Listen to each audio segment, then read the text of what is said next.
ஓம் நம சிவாய. வணக்கம் உறவுகளே. இன்றைக்கி ஒரு விஷயம் உங்ககிட்ட சொல்ல போகிறேன். என்னோடய வாழ்க்கையில் இப்போ நடந்தது.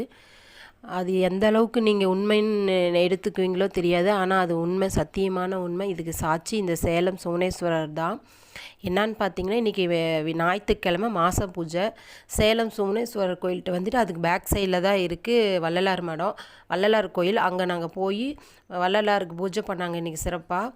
அந்த பூஜையெல்லாம் பார்த்து முடிச்சுட்டு டெய்லி 8:30 மணிக்கு வந்து சிவனுக்கு அபிஷேகம் உண்டு. அபிஷேகம் முடிஞ்சதும் தீபாரதனை காமிச்சதும் பள்ளியறை பூஜை. அது அபிஷேகத்துக்கு போய் நாங்கள் உக்காந்தப்போ வந்து என்னை அறியாதே என் கண்ணுலேருந்து தண்ணி. அந்த ஐயர் வந்து அபிஷேகம் பண்ணுறப்ப அப்பா மேலே இருக்கிற அந்த பூவெல்லாம் எடுப்பாங்க இல்லைங்களா, அப்படி அந்த மாலை அந்த சந்தனம்லாம் எடுக்கிறப்ப இந்த மாலையும் அந்த ஒவ்வொன்றும் அவர் எடுக்கிறப்ப இந்த மாலையும் இந்த சந்தனமும் கிடைச்சா நல்லா இருக்குமில்ல அப்படின்னு எனக்குள்ளேயே தோணுது. அப்புறமேட்டுக்கு சரி, அவரு நம்ம நினைக்கிறதில்ல, அவரு நினைக்கணும்ல நம்மளுக்கு கொடுக்குறதுக்கு. சரின்ட்டு எப்பயும் போல் சிறப்பாக நாங்கள் பூஜையை பார்த்துட்டு வெளியே வந்து கிளம்பலான்றப்ப வந்து அந்த ஐயர் வந்து சொல்கிறாரு, வெளியே வெயிட் பண்ணுமா, உனக்கு பிரசாதம் தரேன்னு. எதிர்பார்க்கவே இல்லைங்க. நீங்கள் சொன்னால் நம்புவீங்களா நம்புவீங்களா அதுதான் தெரியல எனக்கு. ஆனால் அது உண்மை, சத்தியம்.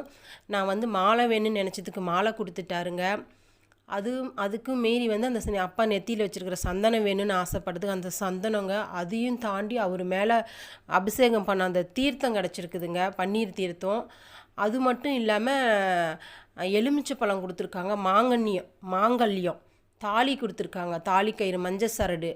அது மட்டும் இல்லாமல் குழந்தைங்களுக்கு கட்டுற அந்த கைக்கு கட்டுற அந்த சரடு, வெடாம்பழம், அப்பாவுக்கு வச்சு படித்த அந்த வெடாம்பழம் கொடுத்துருக்காங்க. இதெல்லாம் நான் நினச்சி கூட பார்க்கல இன்றைக்கி எனக்கு கிடைக்கும் அப்படின்னு சொல்லிட்டு. என்னால் இன்னமும் எனக்கு பாருங்கள் உடம்பெல்லாம் சிலுக்குது. நான் வந்து மனசுக்குள்ளே நான் அவர்கிட்ட கேட்டது, எப்படி நான் கேட்டது அந்த குருக்களுக்கு தெரியும். அவர் வந்து என்கிட்ட கொடுக்குறாரு. அதுவும் எப்படி சொல்லி கொடுக்குறாரு, சந்தோஷமா இந்தா நீ நல்லா இருப்ப, இந்தா சந்தோஷமா அப்படின்னு கேட்குறாரு. இது எப்படி எடுத்துக்கிறதுன்னு தெரில. பிடிச்சிருந்தா லைக் பண்ணுங்கள், கமெண்ட்டில் சொல்லுங்கள்.